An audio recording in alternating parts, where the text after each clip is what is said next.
अवधूत चिंतन श्री गुरुदेव दत्त. श्री स्वामी समर्थ. स्वामी भक्तांनी कुठल्याही नकारात्मक घटनेत अडकू नये म्हणून स्वामी सतत प्रेरणा देतात आणि ते प्रेरणा देण्याचे एक छोटंसं माध्यम म्हणजे स्वामी संदेश असतात. आजचे स्वामी संदेश सांगण्यापूर्वी प्रत्येक स्वामी भक्तासाठी हा संदेश आहे. लक्षपूर्वक ऐका. देव म्हणतात, बाळा, तुझी प्रार्थना माझ्यापर्यंत पोहोचली आहे. एकदा हा संदेश ऐकून घे. तुझ्या मनातील ताणतणाव आणि संघर्ष कमी होताना तुला जाणवेल. कारण आज मी तुला तुझ्या प्रश्नाचे उत्तर देण्यासाठी तुझ्यापर्यंत आलो आहे. तू ज्या क्षणाला माझी प्रार्थना केली आहेस तेव्हा तुझी प्रार्थना मी स्वीकार करत आहे. बाळा, काळजी करू नकोस. तू जर नित्य सेवेत आहेस, नामजप करत आहेस, तर तुला कसलीही भीती, भय वाटण्याची आवश्यकता नाही. तुझे कुठलेही कार्य अडथळ्याविना पूर्ण केले जाईल. तू आता माझ्या संरक्षणात आहेस. बाळा, मी तुला कधीही दुर्लक्षित करत नाही. कारण तू जेव्हा मनापासून मला हाक मारली आहेस तेव्हा तुझे स्वामी तुझ्यापर्यंत येण्याच्या दिशेने येत आहेत. तुझ्या बाजूने सर्व गोष्टी आता घडणार आहेत. स्वामी तुझ्यापर्यंत आशीर्वाद घेऊन येणार आहेत. यावर विश्वास ठेव. देव भगवंत तुला कधीही दुर्लक्षित करणार नाही. तू फक्त आपले चांगले कर्म करत पुढे जा. मनात कुणाविषयीही द्वेष राहू देऊ नको. नशिबात जे काही नाही तेही मिळण्याचे योग्य वेळ येईल. बाळा, कधी स्वतःला कमी लेखू नकोस किंवा स्वतःला कमीही समजू नकोस. कारण देव तुझ्या आशा, इच्छा, आकांक्षा पूर्ण करणारे आशीर्वाद तुला प्रदान करतो. जे काही तुमचे इच्छित आहे तेही मिळण्याची शुभवेळ लवकरच दिली जाईल. तुमच्या नशिबात ते सर्व काही शुभ परिवर्तन घडत आहे. कधीकधी तुम्हाला असे वाटते की पूर्वीचे जीवन छान होते, त्यात तुम्ही आनंदी होता, त्यात काही नाते होते जे तुम्हाला निरंतर आवडायचे, त्यात तुम्ही रममान होता. आणि तुम्ही आज काही गोष्टी परिवर्तनानुसार घडत असताना काही गोष्टी तुम्हाला रुचत नाहीत. ते परिवर्तन तुम्ही स्वीकारलेले नाही म्हणून ते तुम्हाला रुचत नाही. मग आता प्रयत्न करणं सुरू करा. जर तुम्हाला ते सर्व काही आवडत होते तर तेव्हाही तुम्ही त्या गोष्टीबद्दल काही व्यक्त केले होते जे मी ऐकले आहे. कधी कधी तुम्ही अप्रसन्नता दाखवत आहात. काही कार्याबद्दल तुम्ही खुश नाही आहात. मग ते कार्य आज तुमच्याकडे नाही, त्याबद्दल खेद व्यक्त करू नका.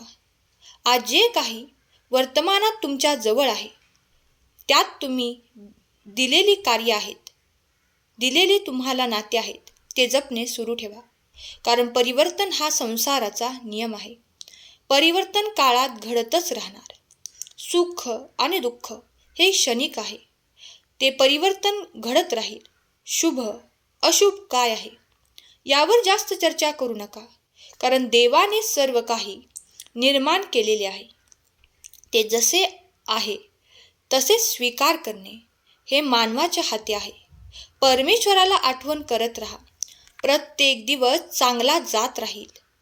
देव म्हणतात, बाळा, उद्याची चिंता करणे सोडून द्या. कारण वर्तमानात तुमच्याजवळ जे काही आहे, मग ते नाते असो, तुमचे आवडते कार्य असो किंवा तुमच्यासाठी एखादी खूप काही महत्त्वाची गोष्ट असो, ती जर आज तुमच्या हाती आहे, तुमच्या पाशी आहे, तर त्याचा आनंद घ्या आणि आनंदात राहणे सुरू ठेवा. कारण वर्तमानाचे काही तुमच्या जवळ आहे त्याबद्दल जर तुम्हाला आनंद असेल तर तुमच्या मनात विश्वास असेल की हे सर्व काही माझ्यासाठी देवाने घडवलेले चमत्कार आहे, तर तुम्ही सुखी झाल्याशिवाय राहणार नाही. कधीकधी जे काही नाही त्याबद्दल विचार करणे टाळा. कारण त्याबद्दल विचार केल्याने तुमच्या मनात अनेक प्रश्न उभे राहतात आणि नकारात्मकता निर्माण होते आणि तुमच्यासोबत जे काही आहे त्यासाठी देवाला धन्यवाद करणे, धन्यवाद देणे, आभार मानणे आणि आपल्यासाठी आनंद व्यक्त करणे, हे जर तुम्ही करत राहिलात तर तुमच्यासाठी जीवन अगदी शक्यतेने भरलेले असेल, आनंदाने भरलेले असेल. प्रत्येक क्षणात काहीतरी नवीन करण्याचा प्रयत्न करा. देव म्हणतात, आज जे काही घडत आहे तुमचे भूतकाळात परिवर्तित केले जाईल आणि येणारा काळ तुमच्यासाठी भविष्याचा असेल. आणि आता तुम्ही जे काही पाहत आहात, जे काही मिळत आहे, हा संदेश ऐकत आहात, हे सर्व काही वर्तमानात आहे. माझे आशीर्वाद तुमच्यासाठी वर्तमानात आहेत. ते स्वीकार करा. आनंदी व्हा. प्रत्येक क्षणाला महत्त्व द्या. परमेश्वराच्या या गोष्टीवर महत्त्व द्या. देव म्हणतात, बाळा, मी तुझ्या हाती निरंतर तू जे कर्म केले आहे ते सर्व जे योग्य प्रकारे तू पूर्ण करतो आहेस, मनापासून ते कर्म करतो आहेस, त्याला कधीही कोणतीही खंत व्यक्त करायची आवश्यकता पडत नाही. पण कधीकधी तुम्हाला जे काही मिळालेले नाही त्यासाठी तुमचे प्रयत्न कधीकधी अपुरे पडतात. असे तुम्हाला वाटते आणि त्या गोष्टी मला मिळाल्या नाही याबद्दल तुम्ही खेद व्यक्त करतात. पण त्या काही गोष्टी तुमच्यासाठी नाही हे तुम्ही मान्य करत नाही. कधीकधी काही गोष्टींसाठी प्रयत्न करू नये. काही गोष्टी तुमच्या नशिबात नसतात तेव्हा खूप तुम्ही त्रागा करता. पण तो त्रागा करू नये, तर आनंदी व्हावे की माझ्या देवाने माझ्यासाठी जे काही दिलेले आहे ते माझ्यासाठी आनंददायक आहे. परमेश्वराने तुमच्यासोबत न्याय केला आहे. ज्या क्षणाला तुम्ही स्वीकार कराल तेव्हा तुम्ही तो क्षण आनंदात घालवाल, कारण तेव्हा तुमच्यावर देवाने तुमच्यासाठी जे काही ठेवलेले आहे ते तुम्हाला आशीर्वाद मिळत आहेत आणि तुमच्यासाठी ते आनंददायक असेल. ते तुम्ही मान्य करा. त्यातच तुमचे मन समाधानी आणि आनंदी होईल.